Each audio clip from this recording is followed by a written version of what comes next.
আসসালামাইকুম। আমি যে শিয়ালের কথা বলেছিলাম আসলে সেই শিয়াল আছে। কারণ আমি যে ফোরম্যানের সাথে কাম করছিলাম কুরিয়ার প্রায় 30 দিনের মতো। এই ফোরম্যান আপনার মনে করেন বলে হাতাত বলে লিখতে জানে না, মুখে হিসেব লাগে। মুখের হিসেব তো আপনারা তো জানেন গন্ডগোল। হ্যাঁ, মুখে হিসেব করি রে, হিসেব করতে করতে 30 দিনের তো 25 দিন লিয়ে আইছে। হ্যাঁ, শেষমেশ হিসেব করি রে 25 দিনের টিয়া দিতে দে রে, আরো 40 জেল বাধা লাগছে। শেষমেশ হাতের কাম না করমু রাগ করি সরি আইসি আর ডিস্ট্রিক্টে।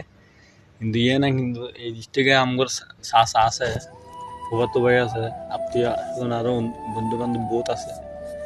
কিন্তু এই ডিস্ট্রিক্টে আইমু কইছি আর হেরা কেউ কলে ধরে না। কিন্তু আমার এক বন্ধুই আমার রিসিভ করে বাহির লই আইছে, বাহির দশা ঠিকঠাক করে দিছে। এখন কামের ব্যবস্থা করব ইনশাল্লাহ, দেখা যাক। কাজ কাম ঠিক করতে হলে তো ঠিক আছে,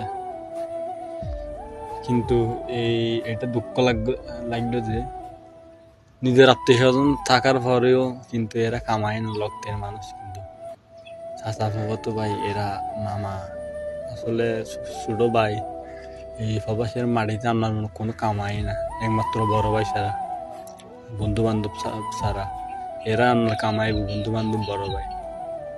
রক্তের মানুষ একটাও কামাইতো আইতো না। আর এগুলোর শিকার যারা যারা হয়েছেন তারা আপনারা বিশ্বাস করবেন, সবার তার বিশ্বাস